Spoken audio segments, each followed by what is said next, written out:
Yo, j'espère que tu vas bien. Aujourd'hui, on va parler de la pananoïa. Alors, c'est un terme qu'on entend surtout à l'étranger quand on va faire des compétitions internationales ou quand on les regarde sur notre téléphone. C'est un terme tout bête qui est le mélange entre deux mots, c'est le pana et la paranoïa. Concrètement, c'est juste la peur de se prendre un pana. Maintenant, il faut bien comprendre qu'on a créé ce mot parce qu'il y a une certaine culture autour du pana qui veut que, normalement, on est des vaillants, on n'a pas peur de se prendre un pana, on met le pied, on prend le ballon sans galère, tu vois ce que je veux dire? Sauf que, il y a des tactiques qui ont été mises en place où le concept de la paranoïa se fait ressentir. Deux, il y a des joueurs qui te mettent quand même une sacrée paranoïa. Chaque seconde, tu te demandes si tu vas te le prendre ou pas. Et on a créé ce mot qui est souvent utilisé par le public pendant les matchs de pana autour, quand on a cette paranoïa qui se fait ressentir, pour un peu mettre la pression sur justement ce joueur, pour qu'il mette le pied. Et comme ce gars-là justement a peur de se prendre un petit pont et a peur de mettre le pied parce qu'il ne veut pas se prendre un petit pont, on lui rajoute une pression supplémentaire et c'est quelque chose de plutôt pas mal quoi, à la fin.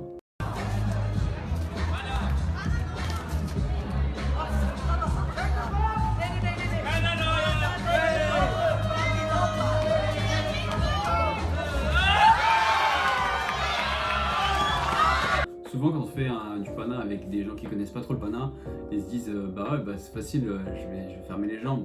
Et c'est vrai que là en soi ça pose pas de souci puisque on a des techniques qu'on connaît qui marchent même sur les gens qui ferment les jambes entre guillemets. Mais à plus haut niveau, c'est pas naturel de se dire je vais juste fermer les jambes. Et vraiment c'est l'esprit de on est dans le jeu quoi. Si vous faites du foot et vous regardez cette vidéo, la référence c'est un petit peu Guardiola. On est un peu des Guardiola, on veut avoir le ballon, on veut jouer quoi, on veut que ça joue. Et forcément, l'Atlético dans le Pana, historiquement à la base, c'est pas trop dans les cultures. Maintenant, forcément, l'objectif c'est de gagner en marquant le plus de buts ou en mettant un petit pont. Et de plus en plus, on a des tactiques qui sont mises en place, plus ou moins avec du pressing, plus ou moins défensive. Je vais pas faire d'analyse tactique dans cette vidéo du tout, peut-être un de ces quatre, mais pas aujourd'hui. C'est juste pour vous dire que historiquement dans le Pana, la paranoïa n'est pas censée exister, mais petit à petit elle est arrivée parce que c'est un des moyens de gagner entre guillemets. Pas le fait d'avoir la paranoïa en soi, parce que c'est pas forcément volontaire comme vous le disiez, mais parfois le fait de pas vouloir prendre le ballon et juste défendre son but, ça fait partie des choses qui sont comprises dans la paranoïa. Et ce qui à la base n'était peut-être qu'un délire est parti beaucoup plus loin, puisqu'il y a quelques mois, Pana House a lancé un nouveau ballon qui s'appelle la No Flamingo Ball. Donc No Flamingo, c'est pas de flamant rose quoi. Et parce que le flamant rose, il est sur une jambe et l'autre jambe croisée quoi. Et du coup, ça reflète un petit peu la paranoïa parce qu'il y a des gens justement qui ont peur de se prendre un petit pont et ils défendent sur un pied. Et ça, c'est quand même plutôt incroyable d'ailleurs à voir. C'est pour vous dire à quel point la chose est partie loin. C'est qu'on a même fait un ballon et qu'il se vend quoi en fait. C'est pas juste on a fait un ballon et pour faire joli. Le ballon se vend, il est en édition limitée. Je sais même pas s'il en reste. Alors maintenant, qu'est-ce qu'on peut retenir de tout ça? C'est vrai que quand on fait un match de Pana, des fois on joue contre des joueurs qui techniquement sont au-dessus et forcément on a très peur de prendre un petit pont, ce qui est tout à fait normal. Maintenant, le message derrière ce ballon d'Ano Flamingo, d'ailleurs il y a Flo qui a très bien décrypté, qui fait une vidéo sur ce ballon que je vous invite à aller voir.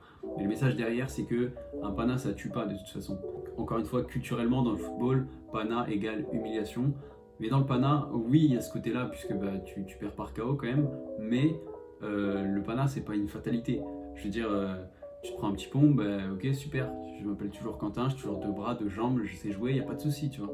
Des fois, et là je parle sérieusement, il y a des panas qu'il vaut mieux se prendre parce que, et surtout les panas en entraînement, quand vous jouez hors compétition, mais il vaut mieux se prendre 100 panas là et pas s'en prendre en compétition plutôt que tout le temps avoir peur de mettre le pied, dire je prends un petit pont, joue frère. C'est vrai que c'est souvent une erreur qu'on fait quand on est un petit peu débutant. Je vous invite à aller voir mes matchs du RBSS 2019.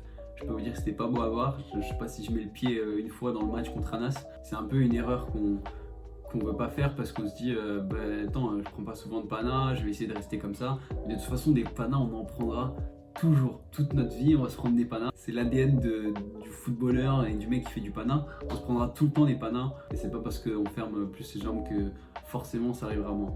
C'est juste que au final, tu as juste une pananoïa et tu tues le jeu parce qu'il n'y a rien à voir. Il y a juste un mec qui défend à cloche-pied devant son but contre quelqu'un qui essaie de faire quelque chose, mais au final, il n'y a pas de jeu quoi. Bon, je vais m'arrêter là-dessus. Hein.